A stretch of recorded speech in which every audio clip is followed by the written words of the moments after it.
And welcome back to the baseline, where today, guys, we're gonna recap the moves that happened last week, some during the winter meeting, some after. And let's start with a couple of big ones that kicked it off, which was Kyle Schwarber goes back to the Phillies on a 5-year deal. I believe it was $155 million. I love this move just because he fits so well with the Phillies. The Phillies need this type of leadership for him. Really helps out the lineup for the Philadelphia Phillies. I think without him, he's kind of that the Phillies aren't as good as they have been. He's a key piece to this lineup. It brings so much talent to the Philadelphia Phillies. A scary 1-2-3 with Turner, him, and Bryce Harper. It's just gonna make it great. Like I said, I love this move. I predicted he was going to come here anyway. I don't think he wanted to leave. I think he wanted to stay. He wanted to be here,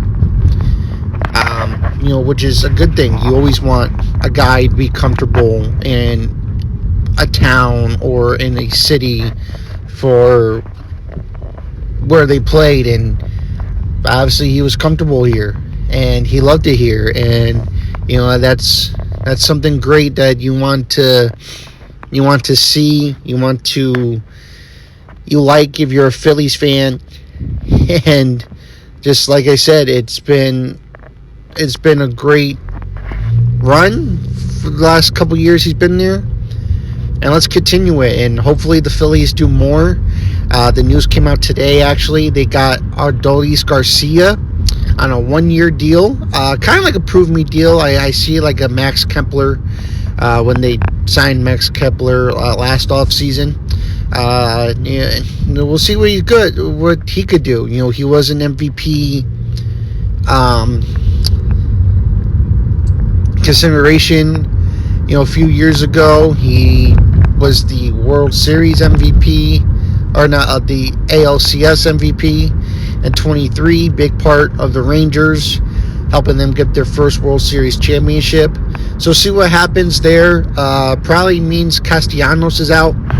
I think they said that Garcia's going to play right field. I would not be surprised if they do trade Castellanos. I think he's owed like $20 million for this next season. So they'll probably just trade him to a team, send him off, and see where they go from there. Don't think they're done. Think they need a catcher. Probably got re-sign Real Muto. I know they liked Real Muto as well. And bullpen. I think you need to add more to that bullpen. It needs to be done. You got a great closer in Duran. Maybe sign Robertson back. I mean, he was great with Philly for the short few months he was there. And get this big team back to a winning coacher. Oh, and a starting pitcher. I think they need one more starting pitcher. You're going to get Wheeler back. Sanchez is going to be good.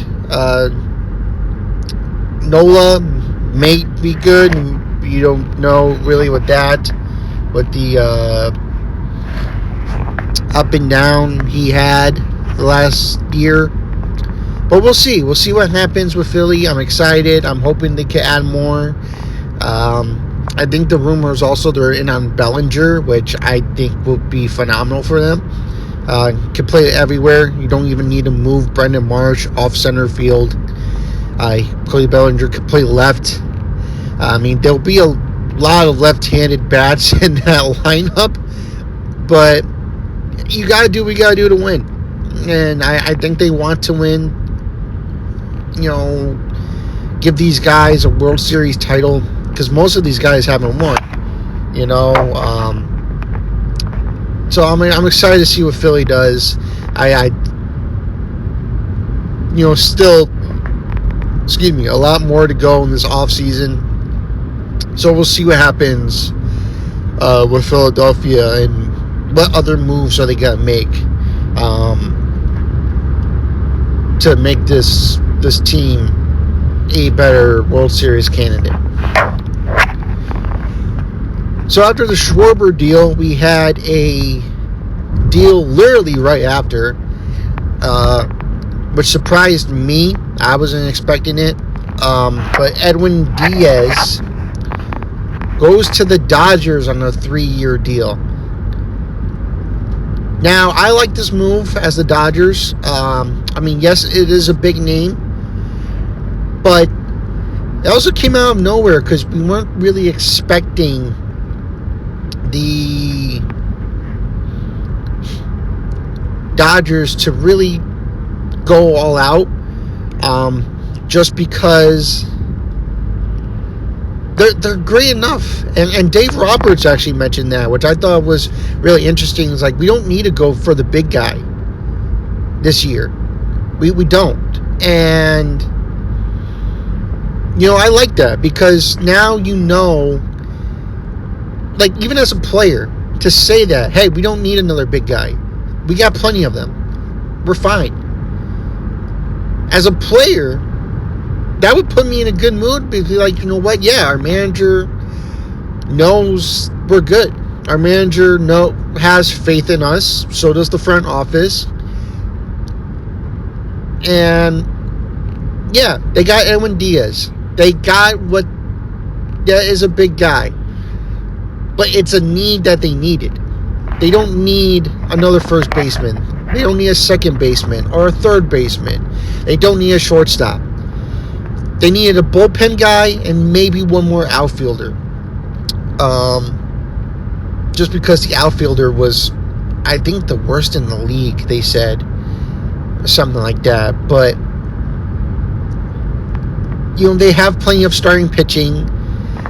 And the bullpen, listen, I know he's done it before, but Tanner Scott is not a closer.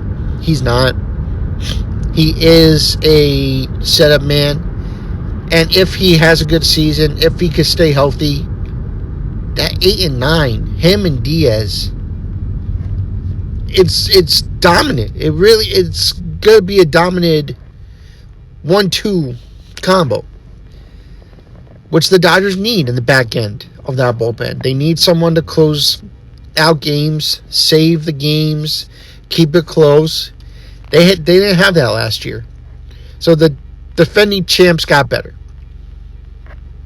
They did. They got better. Which, if you're a Dodgers fan, you love to see. You do. You love to see it, because it's going to make it more exciting. I'm actually, as a baseball fan, I'm kind of want to see, can you go for a three-peat? That's never been done in a very long time. It's hard. They did 2. They won back-to-back. But can they win back-to-back-to-back? That's going to be the challenging part. But we'll see. But the Dodgers do get their closer. I'm actually happy with this move. It fits very, very well. And, yeah, I want to see what the Dodgers could do. I think if they do go after an outfielder, I don't think Kyle Tucker is the guy as much as people keep saying that he will be. Like, they want to go like a 3-4 year deal, but have like a high money leverage. I don't think Kyle Tucker wants that. Which is weird, because I would probably do that. I know he's young, but I don't think he's worth $400 million. I don't think he's worth $500 million. He's been injured the last couple of years. So I just understand why people are going to be iffy. If the Dodgers want to go after someone, a name that I mentioned with the Phillies is Cody Bellinger. He knows the guys. He knows the manager. He knows that organization. Again, I think bringing it into a comfort zone. Not saying that he wasn't comfortable in New York or in Chicago. But this would make it a little bit better. You know, you could probably switch him and Teoscar Hernandez left and right, but it'll have more, you know, depth in the lineup with Ohtani, Freeman, Mookie Betts, you know, Will Smith. That's who I would go after. You know, it won't cost you that much like Kyle Tucker. I would back off on Kyle Tucker if I'm the Dodgers and go get Bellinger. That's what I would do. Or maybe you can make like a trade for like a Jared Duran or something small, you know? We'll just have to see how that goes and what the Dodgers' plans are. But me personally, like I said, I will go after Bellinger. The other big move, and this one really shocked me, Pete Alonso goes to the Baltimore Orioles on a 5-year deal. He also gets $155 million. And wow, Baltimore is really going for it, which I love. I love that Baltimore is doing this. We had new ownership. One of them probably top 5 in Baltimore history, which was Cal Ripken Jr. He's part of this ownership. And this is what fans wanted them to do. They got Tyler Ward. They got Ryan Helsley. Now you got Pete Alonso on a 5-year deal. And let me tell you, if Gunnar Henderson is going to stay healthy, Pete Alonso, we know, can stay healthy. That 3-4 in that Baltimore lineup is going to be dangerous in the American League. Pete Alonso is guaranteed to give you 30 home runs plus and 100 plus RBIs every single season. And I won't be surprised if he does it again. Great first baseman, great talent. I think he's 31 years of age, so he's still in his prime. And yeah, Baltimore is going for it. I think now you need a starting pitcher. They are a finalist for Michael King, which I like. Go after the big guy. Go after top names. And be the 2026 version of the Toronto Blue Jays.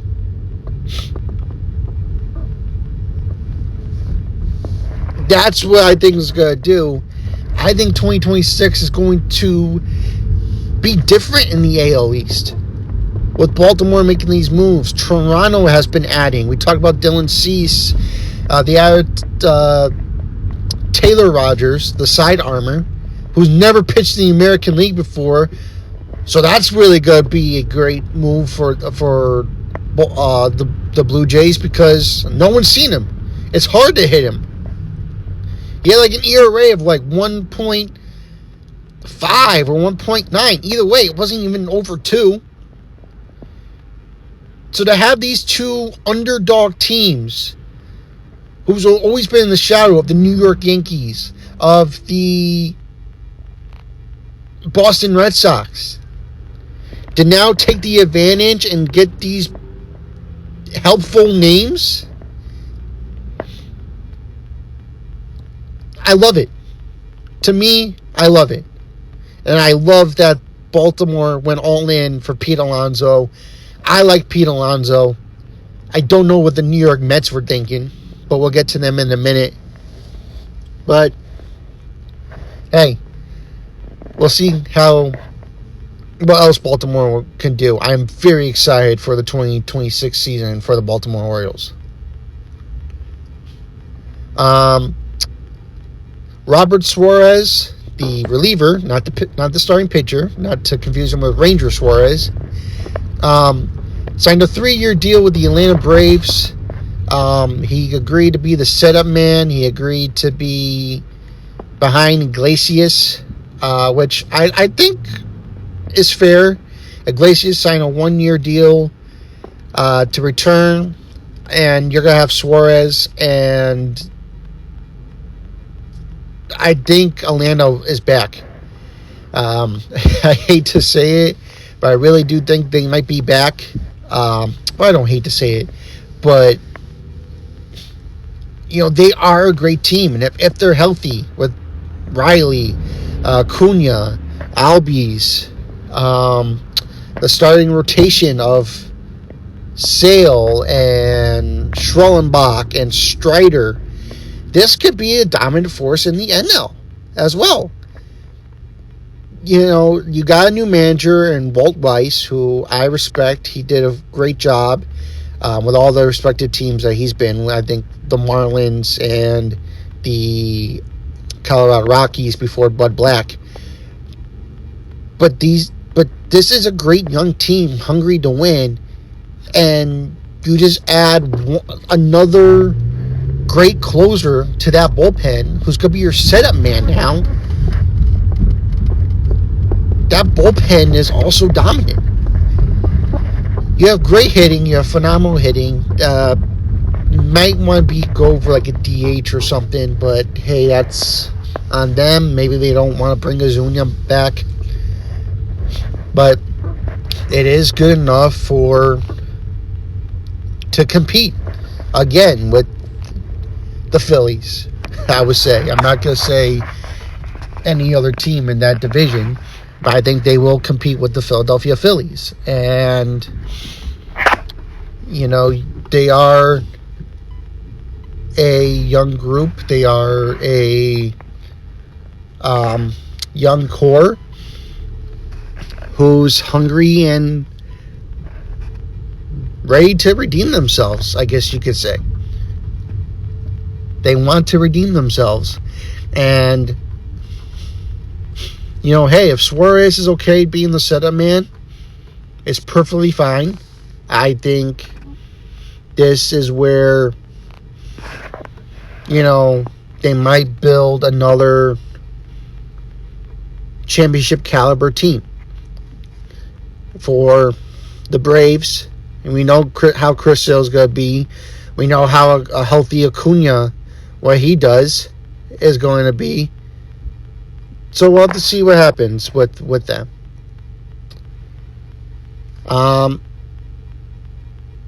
My last thoughts before I actually go is the Mets. You get rid of Pete Alonso. You get rid of Diaz. You get rid of Nimmo. And you replace Alonso with Jorge Polanco. Not saying Polanco is a bad guy. Sorry about that. I'm on my way to work. So, so people are beeping, getting mad. Whatever. But you replace Pete Alonso with Jorge Polanco. Not that Polanco's bad. I like Jorge Polanco. I like that he is a good player. He's going to hit. He is going to strike out a lot. But he does come in for the clutch. But he's going to play first base. You're going to have him play first base. From my knowledge, he played first base once. Is that really a good idea? You don't go after Edwin Diaz. You don't go after... And I think they wanted Alonso gone. So what do you do now?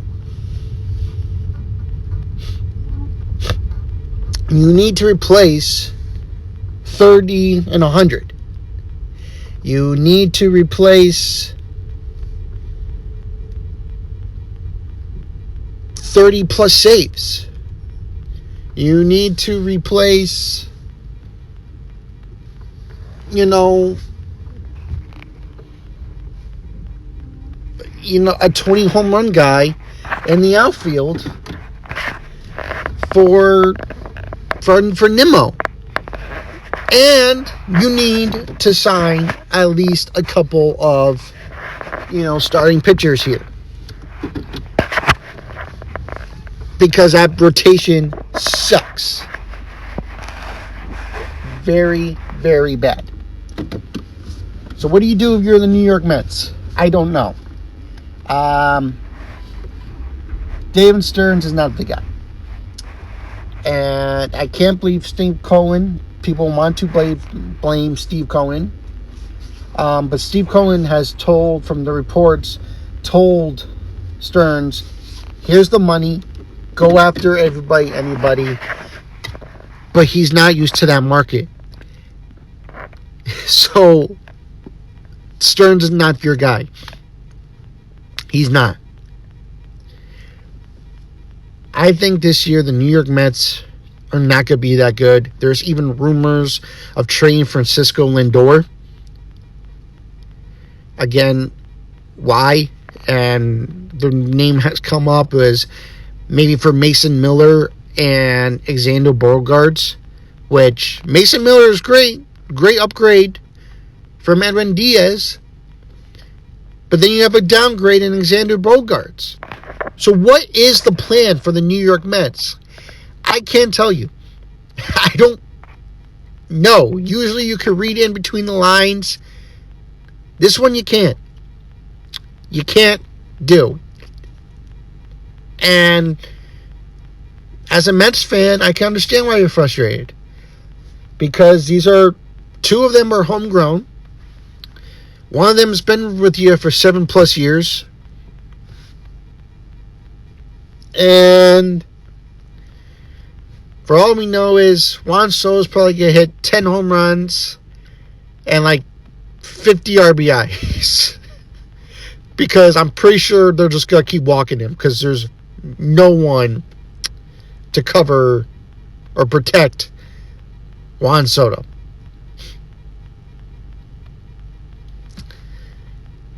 So I don't know what the Mets are going to do. It's it's going to be a fun year if they don't do anything big, which I don't think they're going to.